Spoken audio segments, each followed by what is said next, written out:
justify Adat Oshiomhole approval of the sum of 33,587,409.25 for changing oil and oil filter in the generator in Government House. The PDP chairman Chief Dan Obi, while speaking in Ogbuna, Isako Central Local Government Area, condemned a situation where the current governor could not inaugurate a single project on the occasion of his 60th anniversary in office. Yet, about 800 million naira was allegedly spent by the governor for state banquet and cash gifts for traditional chiefs who graced the occasion, even when tertiary institutions in those states are shut down due to non-payment of workers' salaries. What is celebrated was celebration of the state of impassable roads in Benin City.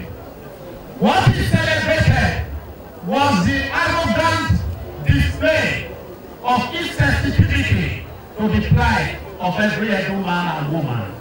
And I want to tell you, the day of reckoning is at the corner.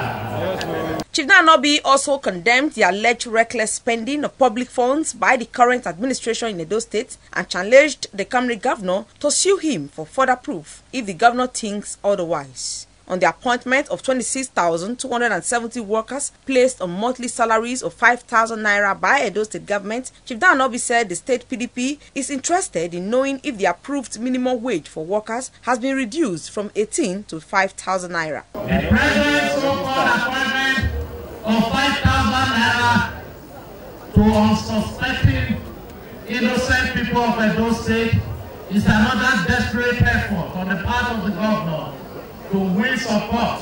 If there is no truth in what I'm saying, to take me to court, and I will provide evidence of the fraudulent manner in spending our state resources.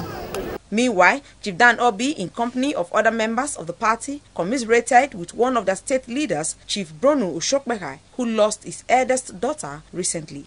Best Mbiri reporting.